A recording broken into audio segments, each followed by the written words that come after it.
And welcome to finally some sunny skies. We're getting ready to go Indy Lights Racing here in the Heartland. We're at Iowa Speedway, and I am Tony Laporta, your Road to Indy TV host here in 2016, and I'm joined by someone who maybe doesn't want to call himself an oval specialist, but you've done pretty good on the ovals this year. Juncos Racing driver number 18, Kyle Kaiser. Kyle, you scored the win when we went to Phoenix, a slightly similar oval here to Iowa. You were running well in Indianapolis till a crash took you out. What's the outlook looking for this one? You know, it's a shame the rain came. I think we had a really good car for qualifying, but all in all, we're starting fourth today, and I think we're going to have a really good race car to race to the front. Now, you had a bit of bad luck yesterday coming off of turn 4. You found the bump that a few of the IndyCar drivers found as well, picked up some damage to the car. But as you mentioned, rain canceling qualifying today. You're going to start this race based on points positions in the 4th position, so you got to feel pretty good starting outside row number 2. Absolutely. This track races well, and I think even with the bump, you know, it's caught a few drivers out, but you know not to hit that again, so I think we'll be really strong. Now, you and I have talked over the PA at racetracks all over the country, and I always ask you this question. You know, we got some people in the stands getting ready for the Verizon IndyCar race later today. Why should they pay attention to this 100-lap Indy Lights race, and why should they remember the name Kyle Kaiser? We're the future of the sport, man. This is the road to Indy, so we're hopefully the future of the sport. So you got to watch us because we're going to be the big guys coming up in the future. Again, this is the Indy Lights Championship race at Iowa Speedway presented by Cooper Tires. And Kyle Kaiser starting 4th in that blue and white number 18 Juncos racing car. He was very fast in practice. Keep an eye on this driver. Kyle, thank you, and good luck out there. Thank you, Tony. We're going to go run and see if we can talk to Neil Alberico really quick. We got about just a minute or two before we get going.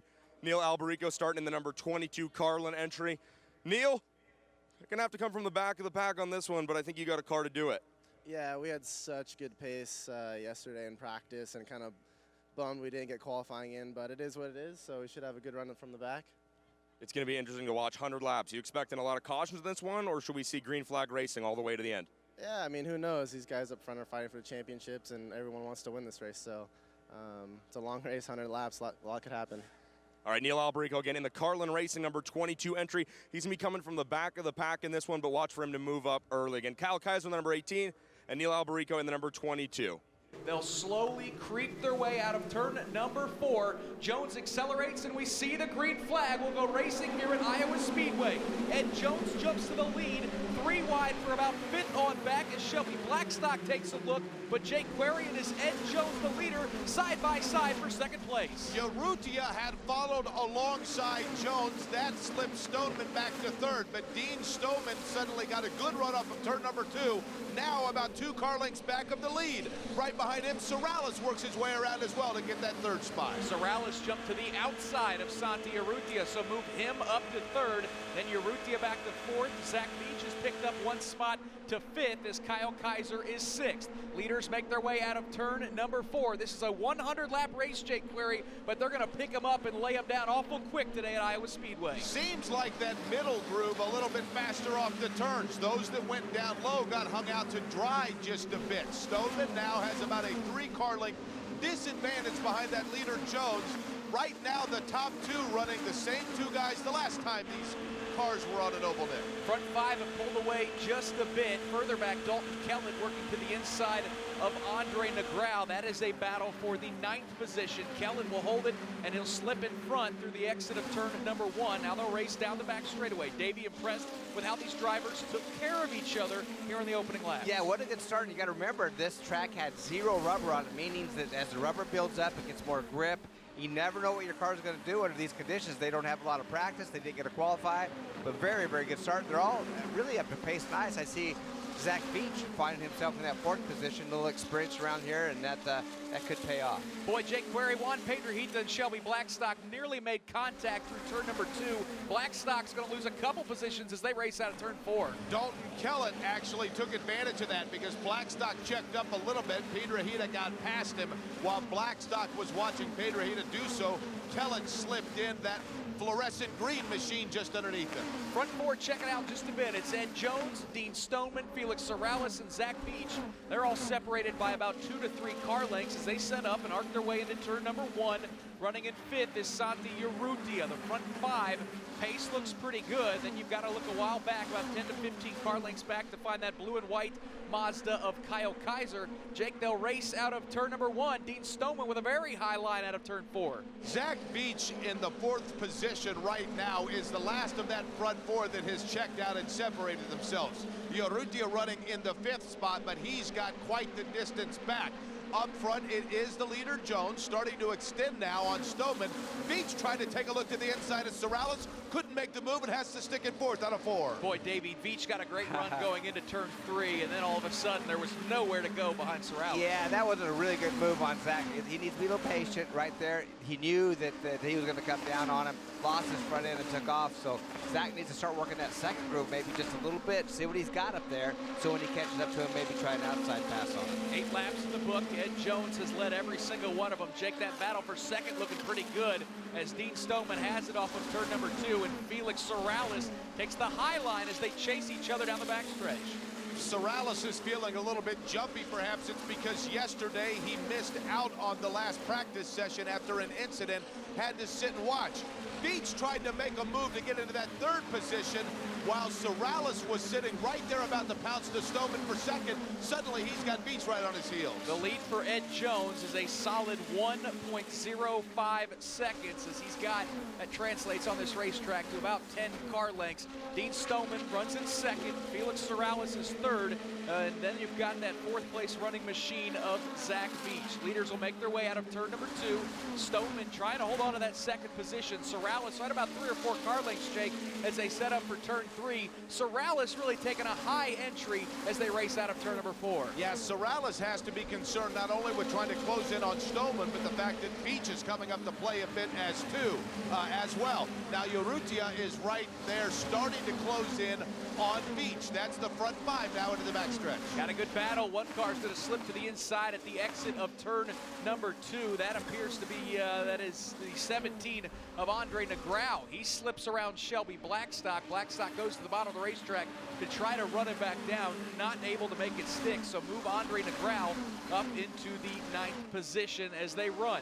13 laps in the books, 87 to go. It is Ed Jones up front, Davey Hamilton, and so far for those drivers running 2nd, 3rd, and 4th, they're keeping pace, but so far no sweating for Ed Jones in the early portions of the season. Right now Jones definitely has an advantage. He's pretty much got a gap, a nice gap between him and Stoneman, but the key is when he gets to traffic. And another key is no pit stops here, so make sure he's taking care of his tires. Like I said, there was no rubber down, and what happens is your tires tend to wear a little bit more when there's no rubber on the racetrack. So he needs to take care of his tires, number 1. He's about a half a lap. Oh, he's only lap 15, 16, and he's only half a lap away from starting lap, guys. So how's his car in dirty air right now? But Stoneman at the first seemed to have a really good car. I think Veach is faster than Sorales, but he has to get by him. So hard to find a way around, guys, because everyone is so tight. All of these drivers running with Mazda engines on Cooper tires. And of course, these teams are just so impressive with how they've come along in the Indy Lights Series now in the 2nd year of this chassis. Leader Ed Jones sets up to exit turn number 4. Again, Jake Berry, that battle for second continues to be tight. Dean Stoneman just 2 to 3 car lengths over Felix Sorales. Yep, that blue machine of Felix Sorales, the white machine of Dean Stoneman. Stoneman at the bottom of the racetrack between 1 and 2. Middle line is preferred, it appears, for Sorales. Sorales keeps it high going into turn number 3. Stoneman down to the bottom of the racetrack. All of this happening 15 car lengths behind the leader. Boy, Davey, those Carlin Racing cars look awful good running 1st and 3rd right now. The 3rd of the car is Neil Alberico, who's currently in 13th. But, you know, a year ago, we saw Max Chilton pick up his one and only win in the Indy Lights Series, driving for Carlin Racing. For a team with a European background to find such a liking at Iowa Speedway. Isn't it amazing, right? We were surprised last year how fast he was coming from his background, as you said, to come to the American bull ring and done such a great job. But they seem to really have, you know, that balance of the car is so key around here. You have to have a good race car. It doesn't matter. You have to be a good driver too, but if you don't have that balance of the race car, you're not going to be fast around here, man. They really have something going. But like I continue to say, the key is these Cooper tires are great. They're a fantastic tire.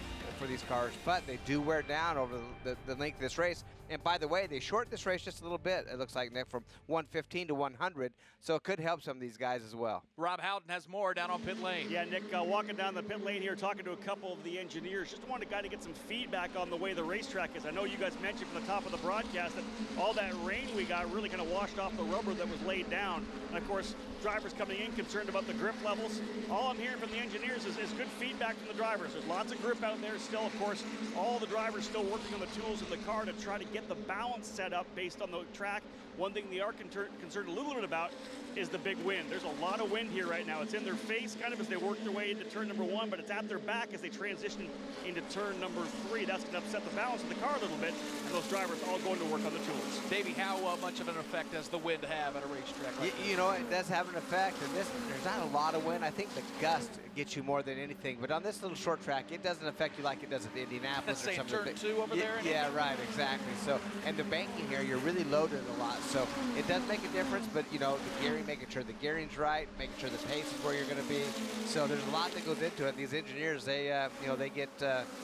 It's a bit of a challenge for them when they don't get a lot of practice, they don't get to qualify. They've been on different track conditions throughout the weekend, but it seems that Carlin hasn't figured out. Front 5 have a nice gap back to 6th place running Kyle Kaiser. They've really put together about a full straightaway lead from 5th place running Santi Urrutia, who sets up for turn 3 now, and Kaiser just now at the middle of the back straightaway. It's Jones, Stoneman, Sorales, Beach, and Urrutia, your top 5. And again, that gap in time is a good 4 seconds from Urrutia to Kyle Kaiser, who runs 6th. Juan Pedrahita is up to 7th. Pedrahita started 10th, so he's been the big mover so far. Dalton Kellett runs in the 8th position. Andre Negrau is 9th. Shelby Blackstock runs 10th. Zachary Clayton DeMello is 11th. Neil Albarico is 12th.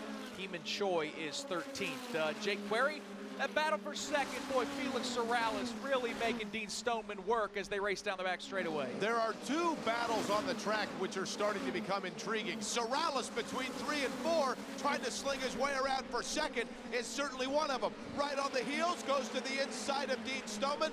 Felix Sorales now has moved into the 2nd position. The other battle is Kyle Kaiser and Juan Pedrahita. That's the battle for 6th. But right now, Sorales trying to close in on the leader. Yeah, we'll keep an eye on Pedrahita because he is certainly starting to run down Kaiser. But, Davey, that was a great slide job as they show in Knoxville here in Iowa. Great job by Sorales to grab that 2nd spot. Really got his timing down well, and you see what he did down there in turn 3 4. Stayed in that 2nd groove, kept momentum through there, but then when he did the crossover, come down the front straightaway, was able to get underneath of him and out drag race him down into turn 1. And that 2nd place battle is going to become a 3rd place battle because as Sorales stretches out that gap, Jake, back to Dean Stoneman, Zach Beach is now an interested spectator as they set up for turn 2. Gotta wonder if Beach is waiting to pounce. Right now, he's about 15 or so yards behind Stoneman, who gets a little extension coming off of turn number 2. Again, this is the battle for the 3rd position.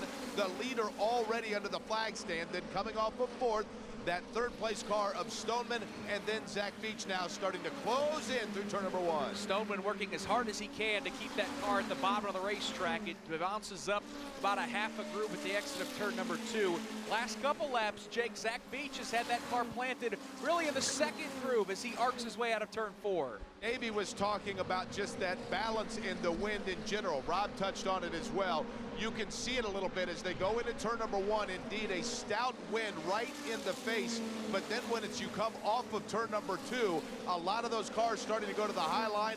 Beach went there right now in the tracks of Stoneman. Wherever Stoneman goes, Beach seems to be right there. Don't look now. Felix Sorales starting to claw into that lead by his teammate Ed Jones. A 1 second gap at the line from Jones back to Sorales as they make their way down the back straightaway. Sorales has stretched it out about 20 to 25 car lengths over Dean Stoneman. So Jake, as Sorales, after he made that pass of Stoneman, he's checked out as they race across the start-finish line. Yeah, I'll tell you what, Stoneman is now starting to get all kinds of competition from Beach. Got a good run off 1. Stoneman closed the door down low. This is the battle for 3rd. Stoneman again as they enter into turn number 3 starts to extend out about a 3 car length advantage over Beach. Boy, David, we saw for Felix Sorales, when he made that pass on Stoneman, he got a great run out of turn 4. Zach Beach is getting awful close at the entrance of the corner, doesn't seem to be getting that that same run off. Yeah, you can't do it there. He has to make sure he gets a nice run coming off the corner. It seems like Veach has more straightaway speed, but he just can't get beside him to really control the pass. So he needs to keep working on him. He gains some speed or some time on him, but just loses too much on the entry. Up front, though, Jake Query, that driver from Puerto Rico, Felix Sorales, is carved into that deficit of our leader, Ed Jones, just 2 car lengths as they set up for turn 3. As they go into 3, Jones keeps it about a car length off the white line. Right there is Sorales. He decides not to go low, stays high. Distance about 2 car lengths behind the leader. Felix Sorales into turn number 2 is trying to reel in Ed Jones. Those Carlin Racing teammates race down the back straightaway. About 3 car lengths separate the front 2. They are also approaching the first lap car of the day. That is the 77 of the rookie driver from Korea, Heeman Choi. Jones across the start-finish line. Jake, so far, still 4 car lengths as they set up for turn 2. Those 2 have a sizable gap before you get back to the 3rd place machine of Dean Stoneman. Stoneman has the same gap back before you get to Veach. Then you wait just a little bit, and Urrutia is the last of that front 5. The leader's already under the flag stand, completing that 37th lap. Here comes Zach Veach. He'll take a look to the inside of Dean Stoneman in turn number 1. He'll slide that Bilardi Auto Racing car to the bottom line. Jake Query, they'll drag race side by side down the backstretch. Stoneman actually got the run off of turn 2. It looked like Veach was going to close it. Stoneman stayed high, did not give up his ground. Very clean side-by-side racing. Stoneman got the best of it off of turn number 2 and held off Zach Veach. Boy, Davey, that's good stuff. Neither of those guys giving each other an inch, but good, clean racing as they battle for 3rd. Well, I think next time Zach tries that move, knowing Stoneman was able to come back on him, he did the perfect setup coming off of turn 4. Passed it, but what he probably need to do is drive there a little higher, even though get by him, and even if he slides up a little bit, to block Stoneman from getting back by him. He's right there, Jake Query. Veach takes a look to the outside as he'll try to make that pass for 3rd. I'll tell you what, Veach had maybe 6 inches on the outside before he would have gotten into some gray area there. Kept his line. Stoneman held him off. Now into turn number 4. Veach going to try to take a look to the high side. Now Stoneman holds him off once again. Veach trying every which way to get around that 27. Boy, any run that Zach Veach in that bright red and white car gets off the corner, Dean Stoneman's able to stall it out by sliding up the racetrack by just a bit. Further up front, that battle for lead is continuing. Those Carlin Racing teammates, Jake, they've caught that lap car of Heeman Choi. Yep, Choi, as a matter of fact, is going to use and work as a buffer for Jones, but it doesn't take long for Sorales to dispose of him as well. Choi lets both go down to the bottom side. Now it's not going to be long before Stoneman and Veach have that same bumper right in front of them.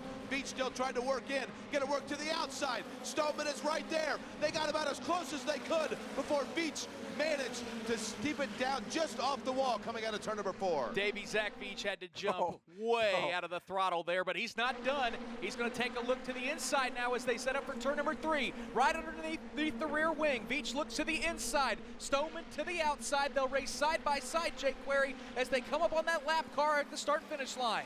Veach has to be thinking to himself, I've tried every single possible angle here. Now, not any sort of a knock on Dean Stoneman at all. These 2 have absolutely, I think, been pretty clean. I don't think there's been any block involved, but then again, I'm not in the cockpit of either machine. Stoneman to the bottom of the racetrack. Veach right there as they work their way in through turn number 4. Veach will take a look to the inside. They're side by side at the start-finish line. He'll have the advantage entering turn number 1. Stoneman will jump right back on the accelerator. He'll accelerate out of turn number 2, and once again, Jake Query, he'll hold him off with Santi Urrutia starting to enter the picture there in 5th.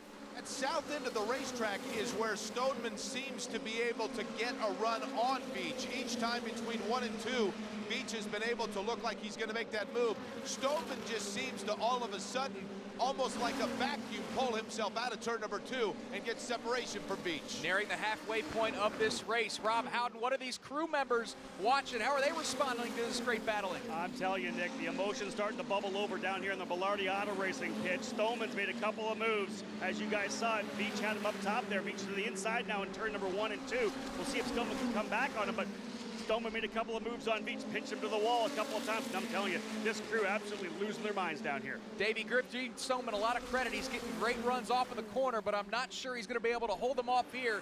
Veach will take a look to the inside. He'll pop to the outside as they'll race into turn number 1. Jake Query, Zach Veach doing a great job of staying patient as he looks to the inside as they race off of turn 2. That time he went to the outside, then towards the inside. Looked like maybe he was going to try to make the move in 2. Now he gets a big run going into turn number 4, does Veach.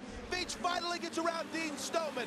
Zach Veach now gets his way around that 27 machine. Davey Hamilton, he worked and worked, and it finally pays off for Zach Veach. Yeah, I could see Zach was getting very frustrated, and he was definitely the faster car. You can see that now. He's absolutely checked out from Stoneman, and it was getting to the point to where he needed, you know, I mean, he's on probation for blocking already, and that was getting to the point pretty close, you know, that he was going to get called out on it. And we know Zach Veach oftentimes will be patient. Santi Urrutia is the next driver to try to pick off Dean Stoneman.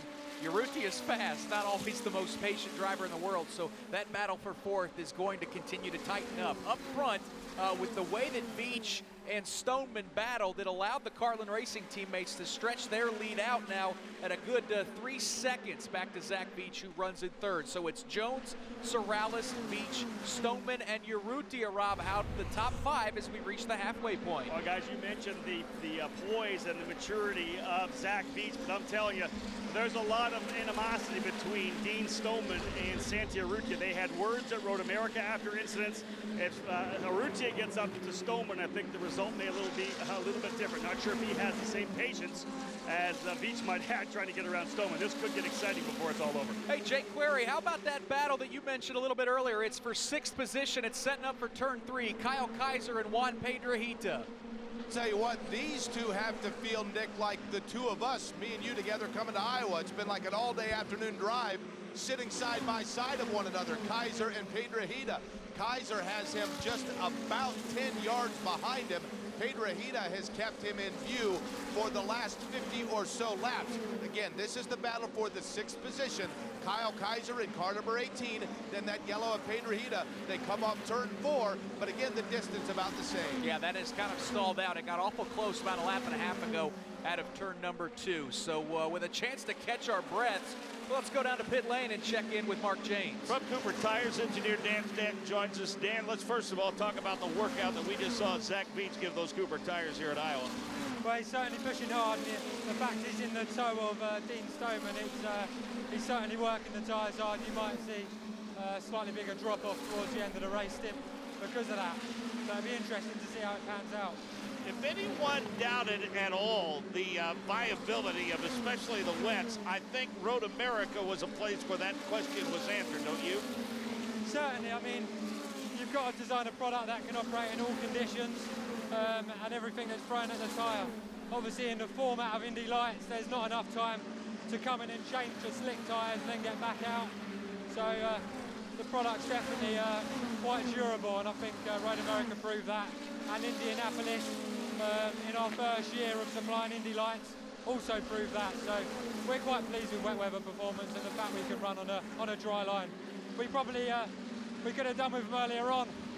Lastly, the compatibility with other rubber compounds, that's something you face week in and week out. These tires seem to perform beautifully. Yeah, I mean, every tire manufacturer's got a different idea, but what we've seen is the Cooper tyre seems to work well with whether we're running after the Firestone rubber or the Pirelli rubber with the World Challenge. And Cooper does a good job. So, yeah, I think it's not a big issue for us. I think it tends to be a bigger issue for the other manufacturers. It's something we've worked on, and I think we've nailed. Keep up the good work. Enjoy the rest of the show. Thanks very much. Cheers. That's Dan Stanton, engineer for Cooper Tires. Appreciate that very much, Mark James. Those Cooper Tires, they take a beating, but boy, they hold up and provide some great race. They've got a change for the lead. Felix Sorales worked over his teammate Ed Jones, ran him down and made the pass out of turn number 4. Now Sorales goes to the inside of his teammate Neil Alberico to put him a lap down. So Jake Query, while Sorales moves to the front, Ed Jones gets kicked back to second, but he's going to have his hands full. Zach Veach might just be the fastest car on the racetrack. Veach coming off a weekend of back-to-back podiums, right now in position to do exactly that. But in 3rd spot, he'd like to find his way into 2nd. As you had mentioned, Alberico is up in the middle line. Beach started to go low to get around that dispatched back marker. Couldn't make the move. Now he's going to make the move on Alberico, which will give him clear sights at first and second. So Beach and Jones will slip around that lap car of Neil Alberico, who runs in 11th. The leader, Sorales, sets up for turn number 3. He's probably about 4 or 5 laps away from catching a hornet's nest of lap cars in Dalton Kellett, Zachary Clayman DeMello, and Shelby Blackstock. But again, the battle for second, probably the best one on the racetrack. Veach will arc it into turn number 2, run on that second groove. Dean Stoneman's tires and that race car not performing nearly as well as it was at the beginning portion of this racetrack. Jake, it's a battle for second as they race off at turn 4. They race off of turn number 4, and right now, I'll tell you what, Blackstock got on the outside of our leader, Sorales, and got out of the way. Could have been a problem there. Beach trying to close in, work his way into that second position, but again can't make the move. Seems like he falls back just a little bit off of 2, Nick. Davey, once Zach Beach cleared Dean Stoneman, that car's been a rocket ship. Yeah, just imagine how much time he's gained. I mean, he picked up 3 tenths of a second. I'm sorry, 3 seconds to get to where he is. If Stoneman didn't hold him up all that time, I think he could have already been by Jones at this point. He's on his bumper right now. Both of those drivers will go to the inside of Shelby Blackstock down the back straightaway. Jake Query, Zach Beach going to throw that Velarde car to the outside on turn 4. Beach has been comfortable off of turn 4 in the high line, and this time it pays off for him again. Gets his way around Ed Jones now. Zach Beach now within clear pursuit of the leader, Felix Sorales. So Zach Beach has driven that car from the 6th starting position up to 2nd. Now the only question is, does he have time to catch Felix Sorales? At the line, we'll have 33 to go, and the gap from Sorales back to Beach is right at 2.2 seconds. He'll try to run him down. Let's hear from some more of these up-and-coming stars that are standing by with Rob Howden. Yeah, Nick, standing here right now with Aaron Telitz, double winner at Road America just a couple weeks ago in the Pro Mazda Championship. Aaron and I watching this race, and after we saw Zach Beach go by, I think Aaron said, yeah, we may have a race here. It looks like Beach is coming. Yeah, I would say so. He's came from, I think, 5th or 6th spot when he started. Made an awesome move around Stoneman about 10, 15 laps ago, and then just pulled another awesome outside move there on Ed Jones. So he'll be coming for Felix Sorales, I think, in the next 10, 15 laps. Yeah, we're not going to have a lot of time to talk here if Zach keeps coming. Coming off a great weekend, Aaron, a couple of wins in your home state of Wisconsin at Road America. You must have a lot of momentum going into Toronto next weekend. Oh yeah, it feels great to have that kind of momentum to win 2 times on my home track. Now we're going north of the border, northern Wisconsin, if you will, up to Toronto. Actually kind of interesting. You actually have to go south from Wisconsin to get to Toronto in Canada. But no, it's going to be great. I've loved the Toronto circuit. Haven't had a lot of success there. I had a podium in 2014, but we're going for 2 more wins. You're coming on strong big time in Pro Mazda. Are you getting more comfortable, more confident? Those wins have got to be big for you. Yeah, just getting really confident and a lot more comfortable with the car and the team, and I'm able to do basically what I want now at most of the track, so that's a big key. You know what, tell myself and tell our fans just how badly you want to be in one of these Indy Lights cars soon. Oh man, so bad. These things are so awesome. They're so fast, they look great, sound cool, I mean everything about them. That's just what I want to be doing next year. Hey, good luck next year. Good luck in Toronto. Thank you very much. There he is, ladies and gentlemen. Double race winner from Road America, Aaron Telitz, a star at Pro Mazda. You'll see him in Indy Lights in a couple of years. Yeah, very talented young man. Did a great job with us in Road America as a driver analyst. Did have one car slow down the back straightaway. That is the 17 of Andre Negrao. And Rob Howden, he's brought that Mazda for Schmidt Peterson to pit lane. Yeah, issue with the right front tire. Looks like it came apart here. That obviously on Andre pushing very hard, made a couple of moves to the bottom of the racetrack, but again, a shredded tire right front for Andre Negrao. They're making the change.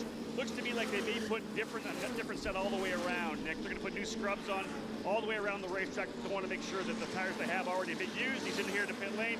Might as well put 4 Coopers on this race car. And with no issues so far, the bad news for Negrao is he's going to be dropped all the way to the 13th position. Jake Query, the leader, is still Felix Sorales. He's had an awful hard time the last 5 to 10 laps getting around that lap car of Zachary Clayman DeMello. And wouldn't you know it, that gap back to second place, Zach Beach, is 8 car lengths as they race through turn 2. And here's the question of the day for me, and that is, with this event being shortened by 15 laps, doesn't seem like a lot, but Davey, could it be that that's that magic window where the tires might have started falling off, but if you're Zach Beach, perhaps you can be a little more aggressive and a little more comfortable right now knowing that those 15 laps might save you? Are they within that window coming into play on that? Well, for sure, the guy that the car has the best balance wants the race to go longer. So I think that could be Beach. Who knows?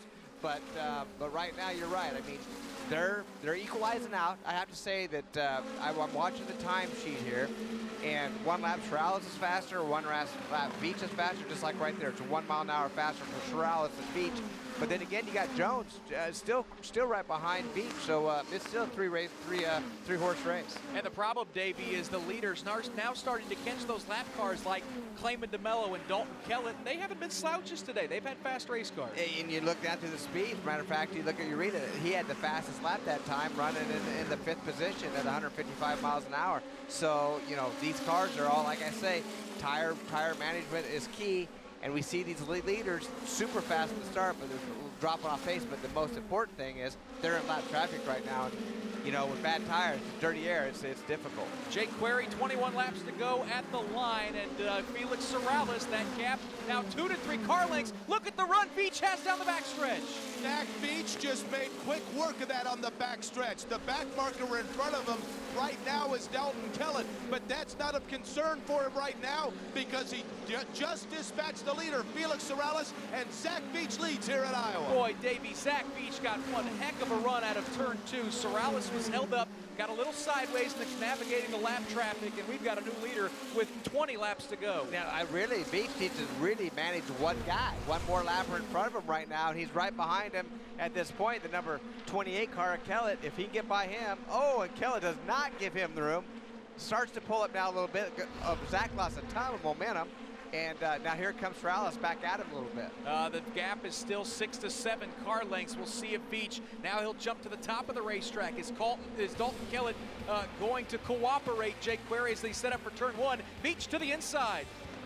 And Beach will make that pass. He'll get around Dalton Kellett. So now he's got a bit of a buffer back to the second place running number 4 car of Felix Sorales. Back to pit lane with 18 laps to go to Rob Howden. Guys, a couple of quick notes. First off, Beach has a bit in his teeth right now. The crew came on and asked him how things were. He said, I don't want to talk to you, don't talk to me. He is head down and ready to go. And interestingly, he had a bit of trouble there with Dalton Kellett. Dalton and Zach, very good friends. They go rock climbing all the time together. I'm sure they'll have a little chat after the end of this race as Zach got held up a little bit by Kellett, allowed Sorales to close back in. 16 laps to go at the line for our leader, Zach Beach. Davey Hamilton, were you that type of driver when you're up front? I don't want to hear from you. Yeah, well, for sure. I mean, especially when the car's right, man. He knows where he's at right now. You always want to know kind of where you're at. He knows where he's at. He has mirrors in these cars. He can see he has a nice lead. He's taking a nice line down through 3 and 4. A conservative line above those bumps in the second group. And you watch the rest of these cars kind of sliding around, losing grip. And I tell you what, he's done a great job battling his way through this field. And it hasn't been easy. Most of the passes he made were not easy ones. He's had to fight for them. And he's not going to be done because there are now 3 more lap cars in front of him. Kyle Kaiser, Juan Pedrahita, and Shelby Blackstock, who experienced a big wiggle out of turn number 4. So Beach's gap back to Sorales right now is 1.7 seconds. That's a healthy advantage, but Jake, can Zach Beach pick his way through lap traffic down the back straightaway? Boy, you talk about that lap traffic. He's done a masterful job of doing exactly that, and perhaps just learning patience over the years as Zach Beach. That time he worked his way around quickly. Shelby Blackstock, Felix Sorales does the same. Sorales now starting to close between 1 and 2 on Zach Beach, but with just closing in now on the last dozen laps, you got to wonder if Sorales hasn't run out of time. Zach Beach works his way now off of turn number 4. It's all going to be about managing those tires, trying to hold on for these last 12 laps. So for Zach Beach, who picked up his first win of the season just 2 weeks ago in Road America, came into this weekend 6th in points, still certainly in the championship hunt, just 45 markers back, but the best way to get back into a championship hunt, Davey Hamilton, is always going to be to win races. Win races. He has a good shot right now. We see a lot of traffic come off of turn 4. That's where he doesn't want to be. Fortunately, he right now is in turn 2. And he has a couple more lappers to come to right now. You know, the Pedrahita is the next guy in line, and Pedrahita's running some good speeds right now. He's in that 151 mile an hour range, so another difficult pass, but you got to remember, Sorales hasn't gave up either. He's only about 5 or 6 cars back. 10 laps to go. The gap back from Veach to Sorales is now just under a second. Dean Stoneman is your 4th place running car. Ed Jones just ahead of him in 3rd. Santi Urrutia is 5th. He's just about 2 to 3 car lengths behind that 4th place running car of Dean Stoneman. The front 5 have a good about a half a lap lead back to 6th place running Kyle Kaiser. Juan Pedrahita runs 7th. Zachary Clayman DeMello is 8th. Dalton Kellett is 9th. Neil Alberico is 10th. And again, Zach Veach is your leader, sets up for turn number 3. A lap ago, he picked off Juan Pedrahita to put him a lap down. Now Veach will set his sights on Kyle Kaiser. Jake Query at the line, just 8 laps to go. Pedrahita actually gave a bit of an assist to Veach there because it took a minute for Sorales to get around. That gave Veach a little bit of breathing room. Right now, his advantage is about 15 car lengths. As a matter of fact, Zach Veach now works his way into turn number 4. He's got to his inside. That's the 18 of Kyle Kaiser. Gets around him. Kaiser lets him do so. Now Zach Veach to the high side into turn number 2. And Davey, Zach Veach has been using that high line absolutely masterfully today. Yeah, no, that's where he really is easier on tires up there, and it's where nobody else is really going. And he has so much momentum. But the scary part is, and he's had to watch it, is coming off of turn 4 where the guys on the bottom want to slide up, and a few times he's had barely enough room to fit between that car and the wall, but he's done a great job. It's just like the folks here in Iowa know it's short tracks. You run that high line, you can carry that momentum down the straightaway. That's right. We've seen so many times just that when he passed Stoneman early in the race, and Stoneman was on the outside line, was able to pass him back. So, like I say, he fought for pretty much every position he's got, except for a few guys he's lapped, has given him a little break. Car number matches the laps to go for Zach Veach, looking for that 2nd win of the season that may push him right back into the championship hunt. Jake Query sets up for turn number 3. He actually has a buffer right now in the form of Kyle Kaiser, who stands between himself and that 2nd place of Felix Sorales. Sorales off 4 gets his way around Kaiser. Now Veach closing in front of him, the 51 of Shelby Blackstock. Takes it to the high side of the racetrack. Does Zach Veach. He now has nothing between himself and that 2nd place machine of Felix Sorales. Veach with a decent run now off Blackstock on turn number 4. Probably needs to get by just 2 more, now 1 more lap cars here with 3 laps to go to hold on to victory. As Jake mentioned, Veach got to the outside of Heeman Choi in turns 3 and 4. Cleared him. Here comes Felix Sorales. He'll close that gap. 2 car lengths, 1 car lengths, and now Sorales will jump to the outside of Heeman Choi. Jake is tightening up here out of turn number 4. Tightening up big time. As a matter of fact, Sorales got a huge run going into 4, and now is going to try to work his way to the outside of Zach Veach. They go 3 wide. Sorales gets a run. Felix Sorales to the lead on turn number 2. With a lap and a half to go, Felix Sorales jumped to the outside. He split the cars, and he took the lead. Here they come out of turn number 4. Jake Query, white flag in the air for Felix Sorales. Problem at the back of the field. I don't know if that's going to bring out the caution or not, but Neil Alberico is losing power. Meanwhile, the leader's off at turn number 2. Here comes Felix Sorales. He'll have to get around Andre Negrao. He jumps to the inside, slips around Negrao. Veach is going to pounce and push as hard as he can. Here they come out of turn number 4. Felix Sorales steals one in the final laps. Twin checkered flags, and the driver for Carlin Racing has picked up the win here at Iowa Speedway. Zach Veach is going to have to settle for 2nd. Ed Jones will finish 3rd. Dean Stoneman 4th. Santi Urrutia 5th. Carlin Racing started the race here in Iowa with the driver on the front row, and they end with the driver in victory lane. It's a different driver, Felix Sorales. Felix, congratulations, clean and green all the way to the end, 100 laps. Tell me about that. Yeah, it was a great race. We definitely had the pace. I think my car was, on rails. The tires lasted really well. I was able to keep up with Ed. I was just waiting. I didn't want to push a little bit too early. But, once we got behind lap traffic, that's where, things get a little bit complicated. And unfortunately, I got passed by Veach because I got stuck behind Dalton. But once I got by Dalton, I was able to hunt down Veach. And, going into the last lap and first corner, I saw a gap when we were lapping Neil, and I went for it and was able to, get the lead again and win the race. I have to ask the question, did Alberico play an intentional role in that finish? No, I don't think so. Honestly, he was trying to, get out of the way, and, it almost caught me out, but I went for a gap and I just stuck my nose in there. I took a big risk, I would say, but it paid off.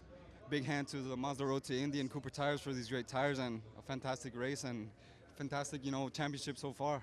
Felix Morales scoring the win here for Carlin Racing in Iowa. Congratulations. Thank you.